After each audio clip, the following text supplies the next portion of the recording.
दोस्तों नमस्कार। मैं आपका astro friend SK. Sharma Melbourne Australia से अपने यूट्यूब चैनल ज्योतिष डिवाइन एस्ट्रोलॉजी में एक बार फिर से आपका हार्दिक अभिनंदन करता हूं। दोस्तों कुछ दिन पहले मैंने एक पोस्ट बनाई थी राक्षसगण के बारे में, और आज की पोस्ट मैंने जो बनाई है वो है देवगण के बारे में। कुंडली मिलान के समय जब विवाह की बात चलती है तो हमें इन चीज़ों का विचार करना पड़ता है। धार्मिक मान्यताओं के अनुसार विवाह से पहले वर और वधू के ग्रहों का मिलान करने के लिए अष्टकूट मिलान करने से ही पता चलता है कि ये संबंध कैसा रहेगा। इस मिलान में टोटल 8 पॉइंट्स पर विचार किया जाता है। इसकी वजह से इसे अष्टकूट मिलान कहा जाता है, जिनमें से एक अति महत्वपूर्ण बिंदु है गण मिलान का। गण 3 प्रकार के होते हैं। नंबर 1 देवगण, नंबर 2 मनुष्यगण और नंबर 3 राक्षसगण। राक्षसगण के बारे में मैं पहले एक पोस्ट बना चुका हूं, अगर आपने वो नहीं देखी है तो आप देख सकते हैं। और ये जो वर्तमान पोस्ट है ये है देवगण के बारे में। हाँ, इसी विषय पर आज हम चर्चा करेंगे कि देवतागण के जातक कैसे होते हैं। दोस्तों देवतागण को सर्वश्रेष्ठ माना जाता है, जैसा कि नाम से ही प्रतीत होता है कि देवता गण। देवता का मतलब तो हम सब जानते ही। ऐसे जातकों की विचारधारा हमेशा सकारात्मक रहती है, धर्म मान मर्यादा पर चलने वाले होते हैं, शिक्षा भी अच्छी प्राप्त कर लेते हैं और ईमानदारी से अपना जीवन यापन करते हैं। ऐसे जातक अपने क्षेत्र में चाहे व्यापार हो या नौकरी हो बहुत अधिक तरक्की कर पाते हैं। हर एक से मैत्री का भाव रखते हैं। नेटिव में थोड़ा रिजर्व रहने की आदत तो होती है। इनकी मित्रता बहुत कम लोगों से ही होती है, लेकिन जिनसे भी होती है उनसे इनकी दोस्ती लगभग परमानेंट ही होती है।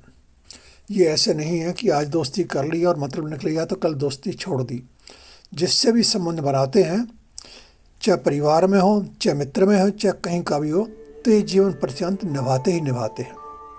दोस्तों जिन जातकों का जन्म अश्वनी, मृगशिरा, रेवती, हस्त, पुष्य, अनुराधा, पुनर्वसु, श्रवण और स्वाति नक्षत्र में होता है, वो सभी देवगण की श्रेणी में ही आते हैं। देवगण वाले जातकों का संबंध केवल देवगण और मनुष्यगण वाले जातकों से ही करना चाहिए।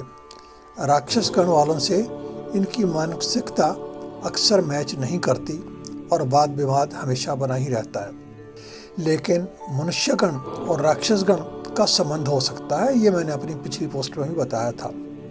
देव और राक्षसगण के संबंध करने के लिए एक परिहार भी ज्योतिष शास्त्र में दिए, एक नहीं अनेक दिए गए हैं, जिसमें इसमें एक आपको बता रहा हूँ। अगर ग्रह मैत्री दोनों वर और वधू की पूरे अंक प्राप्त कर लेती है और दोनों में नाड़ी दोष का कारण भी नहीं बन रहा है और टोटल ओवरऑल स्कोर 36 में से 25 के आसपास है, तो ऐसे संबंध का विचार भी किया जा सकता है। इसमें कोई आपत्ति नहीं है।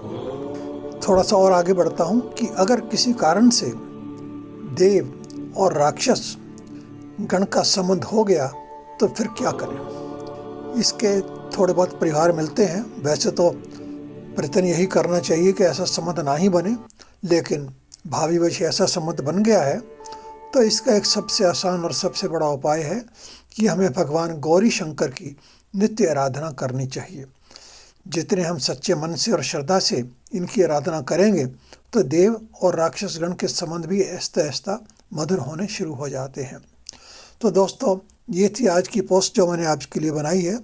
आपको यह जानकारी कैसे लगी हमें अवश्य बताएं। अगर आपने अभी तक हमारी चैनल को सब्सक्राइब नहीं किया है तो कृपया आप अवश्य कर लें। लाइक का बटन भी दबाएं। अगर आप हमसे कोई ज्योतिष परामर्श लेना चाहते हैं तो आपका बहुत बहुत स्वागत है। कमेंट बॉक्स में आप अपना प्रश्न डाल सकते हैं, अपने विचार भी उसमें डाल सकते हैं। इसके अतिरिक्त आप हमसे ईमेल और व्हाट्सएप द्वारा भी हम तक पहुंच सकते हैं। तो दोस्तों आपका बहुत बहुत धन्यवाद।